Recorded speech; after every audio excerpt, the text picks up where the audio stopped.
বৃষ্টির দিনে সন্ধ্যাবেলা চা কার না ভালো লাগে বলো। সেই রকম আমিও চা বানাতে চলে এসেছি। হ্যালো এভরিওয়ান, আমি মুন। তো আমি সন্ধ্যাবেলা চলে এসেছি চা বানাতে। তো দেখো দুধ চা বানাচ্ছি।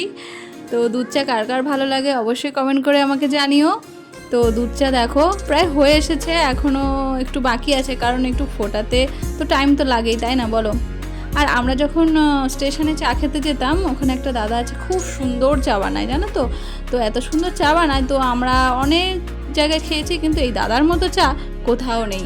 তো সেই জন্য ভাবলাম বাড়িতেই দাদার মতো চা বানানো যাক। তো সেই জন্য বানাতে চলে এসেছি। তো আমরা বেশিরভাগ এখন লিকার চাই খাই, দুধ চাটা খাওয়া হয় না, কারণ আমাদের দুজনেরই দুধ চা খেলে পেটের সমস্যা হয়, এই কারণে। তো দেখো গল্প করতে করতে আমার চাটা কতটা শুকিয়ে এসেছে। তো এখনও পর্যন্ত চিনি দেওয়া হয়নি, চিনি একটু পরে দেব, কারণ চিনিটা দিলে তাড়াতাড়ি চাটা হয়ে যাবে, কারণ চা যত ফোটাবে ততই তার স্বাদটা বাড়বে, তার জন্যই। তো এইবার চিনিটা দিয়ে দিলাম, আর কিছু পরেই আমি চাটা নামিয়ে নেবো আর কি। আর ইভানের পাপা এর মধ্যে কতবার এসে বলেছে, কি গো চা হলো না, চা হলো না, দুধ চা করতে এত সময় লাগে।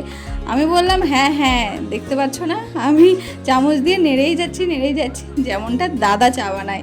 তো দোকানের চায়ের মধ্যে চা খেতে গেলে তো একটু খাটনি তো করতেই হবে। তো আমার চা করতে করতেই দেখো চা নিচে পড়ে একদম ভর্তি হয়ে গেছে, কি আর করা যাবে, একটু জোরে ছিল আঁচটা, সেই জন্য চা সব পড়ে গেছিলো, জানো তো। তো দেখো আমাদের রেডি চা। তো নিয়ে যাচ্ছি আমি ওর পাপার জন্য আর আমার জন্য। তো দেখো আমরা টোস্টও নিয়ে নিয়েছি। তো মানে দুধ চায়ের সঙ্গে এই টোস্ট কার কার ভালো লাগে অবশ্যই কমেন্ট করো। তো দেখো চা দেখে আমার তো লোভ সামলাতে পারছি না, আমি ইভানের পাপাও, কারণ অনেক দিন পর দুধ চা খাওয়া হচ্ছে বাড়িতে, বেশ মজাই লাগছে, আর বাইরে সুন্দর বৃষ্টি হচ্ছে। তো দেখো আমরা একটু চিয়ার্স করে নিলাম। তো কি বলবো, আমরা যখন বাইরে চা খেতাম তখন তো বেশ মজাই লাগতো, এখন ঘরে চা খাচ্ছি, তো সেই স্বাদটা পাওয়ার জন্য একটু তো খাটনি করতেই হবে, সেই জন্য একটু সময় নিয়ে চাটা বানিয়ে নিলাম। তো চাটা খুব সুন্দর হয়েছিল। তো চলো আজকে একটা ছোট্ট ব্লগ ছিল, টাটা, গুড নাইট, তোমরা ভালো থেকো।